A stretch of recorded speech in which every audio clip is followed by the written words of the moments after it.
ከከሚሴ ከተማ በስተ ምስራቅ 23 ኪሎ ሜትር ተጉዤ እዚህ ደርሻለሁ።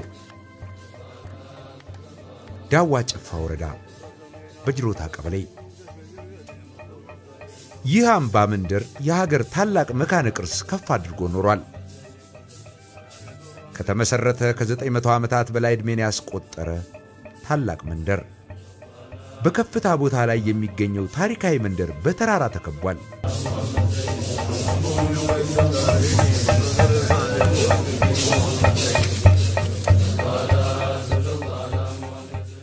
ስለ ሾንኬ አልተናገርንም፣ ስለ ሾንኬ አልጻፍንም። ሾንኬን ከዓለምም ከራሳችንም ሸሽገነው ኖረናል። ግን አስደናቂ ቅርስ ነው።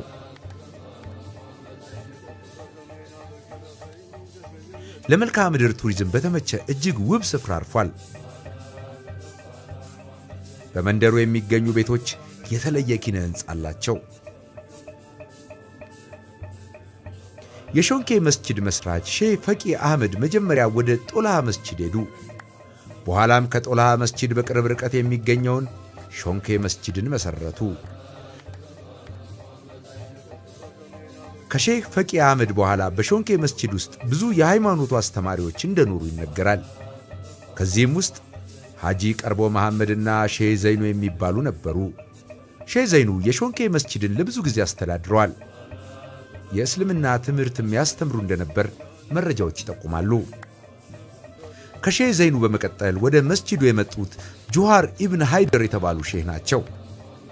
ሼህ ጆሃር ወደዚህ መስጂድ ከመጡ በኋላ በአካባቢው ሕዝብ በነበራቸው ከበሬታና ፍቅር የተነሳ አዲስ ስም ተሰጣቸው። ይህም ሾንከይ፣ ሼህ ሾንኬ፣ አባዬ ሾንኬ የሚል ነበር።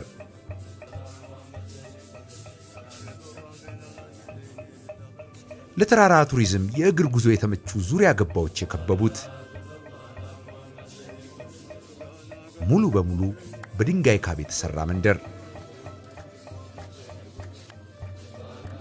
ቦታው በ19ኛው ክፍለ ዘመን የእስልምና ትምህርት ማዕከል ነበር። በሾንኬ መስጂድ ከሀገር ውስጥ ከጅማ፣ ከጉራጌ፣ ከሐረር፣ ከአሩሲና ከሌሎች የሀገሪቱ ክፍሎች እንዲሁም ከውጭ ሀገር በተለይም ከየመን እየመጡ ይማሩ እንደነበር ታሪኩ ያስረዳል። ይሄ እንግዲህ አስደናቂውና የ900 ዓመት ዕድሜ ያለው የሾንኬ መካነ ቅርስ ነው። የሾንኬ መካነ ቅርስ ከባህር ወለል በላይ 1600 ሜትር ከፍታ ላይ በሚገኝ አምባ ላይ ያረፉ ጥንታዊ የድንጋይ ቤቶች የሚታዩበት ነው።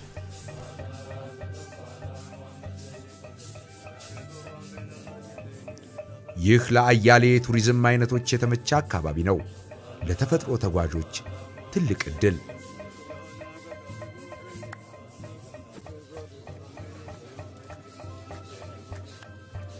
በተደጋጋሚ ወደ ሾንኬ መጥቻለሁ። የማውቀው ስፍራ እንደ አዲስ ሲገርመኝ ይኖራል። እንዴት ይህንን ለዓለም ማሳየት አቃተን?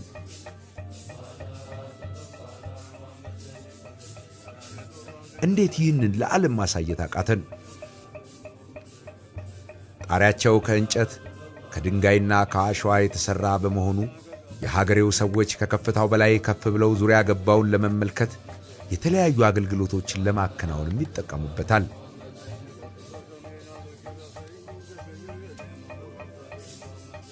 የውስጥ ለውስጥ መንገዶቹ እርስ በርስ የተገናኙ ናቸው።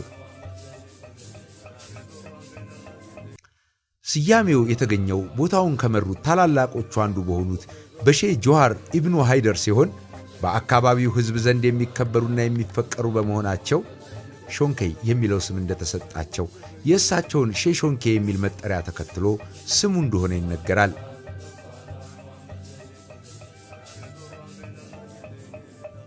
ሾንኬ ልንኮራበት የሚገባ የእምነት፣ የእውቀት፣ የቅርስና የድንቅ ስነ ሕንጻ ጥበብ ማዕከል። ድንጋይ ከድንጋይ ጋር አጠላልፎ ኮረብታ ላይ ይህንን የመስራት ታሪካችን 1000 ዓመት ሊሞላው ነው። የመንደሯ ነዋሪዎች አርጎባዎች ናቸው። ሾንኬ የአርጎባዎች ጥንታዊ መንደር ናት። ሁሉም የውስጥ ለውስጥ መንገዶች ወደ ሾንኬ መንደር የተለያዩ ቦታዎችና ወደ አርጎባ ቱባ ባህል ያደርሳሉ። ጣሪያቸው ሌላ ምድር ነው። የቤቶቹ ጣሪያ ከድንጋይ ይሰራ እንጂ አፈር ለብሶ ሌላ ወለል ሰርቷል። እንግዳ ተቀባዮቹ አርጎባዎች ወደ ቤታቸው ግቡ በሚል ይጋብዛሉ። ሾንኬ የባህል አምባም ነው።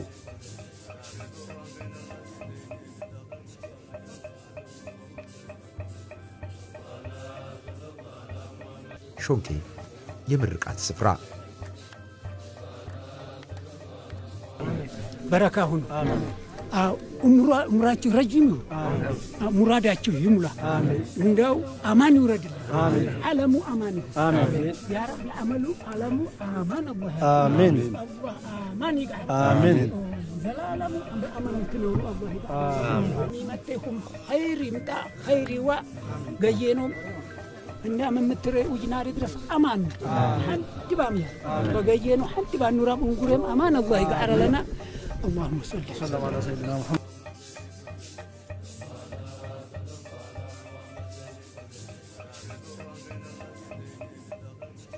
በመንደሩ ጥንታዊ መስጂዶችም ይገኙበታል።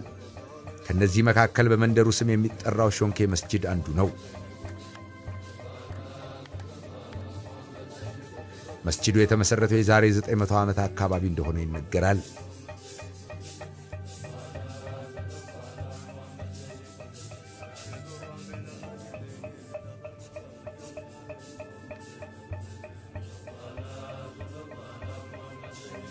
መስጂዱ የሚለየው ከመካ ከመጡ እንጨቶችና ከድንጋይ የተሰራ በመሆኑ ነው።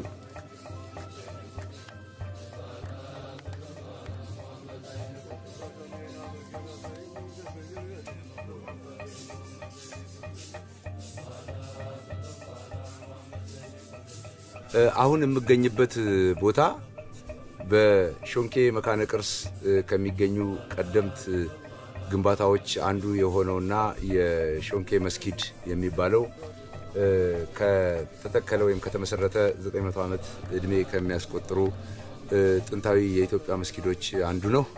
ይህ በአምባ መንደሩ ላይ ከሚገኙ እድሜ ጠገብ መካነ ቅርሶች አንዱና እጅግ የሚደንቅ የስነ ህንጻ ጥበብ የሚታይበት ታላቅ መስጊድ ነው።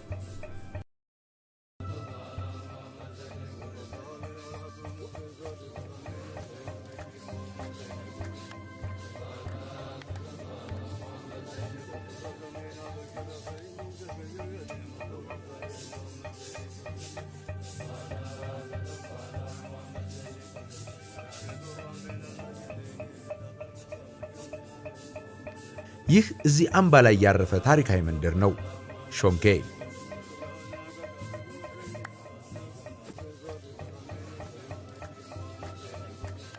የቤቶቹ ጣሪያ ላይ ለቆመ ከታች አስደናቂ ባህላዊ ቤት ስለመኖሩ ይጠራጠራል።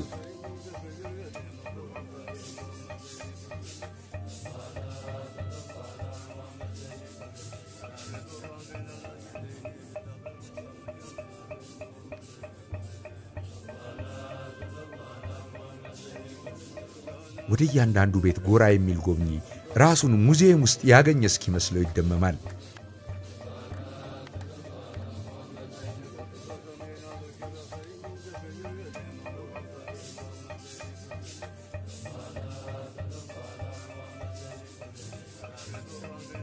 ይህ እዚህ አምባ ላይ ያረፈ ታሪካዊ መንደር ነው ሾንኬ።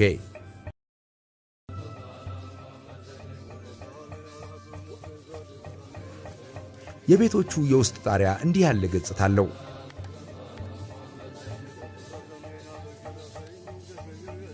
በአርጎባ ባህል ያጌጡ መኖሪያ ቤቶችን አየው።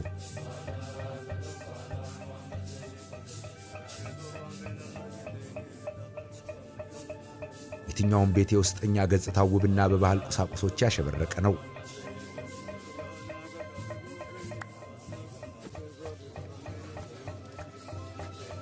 ሾንኬ አልምተን ለዓለም ልናሳየው የሚገባ ቅርስ።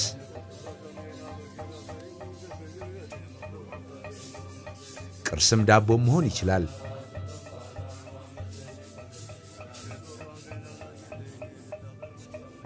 የወሎ ዩኒቨርሲቲ ከአማራ ክልል ባህልና ቱሪዝም ቢሮ ጋር በመቀናጀት የተለያዩ ስራዎችን እየሰራ ነው።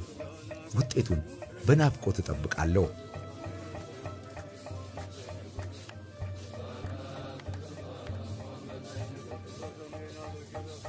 ይህንን ታሪካዊ መካነ ቅርስ በዩኔስኮ አስመዝግበን ሾንኬ የዓለም ቅርስ ብለን የምንጠራበት ቀን ይናፍቀኛል።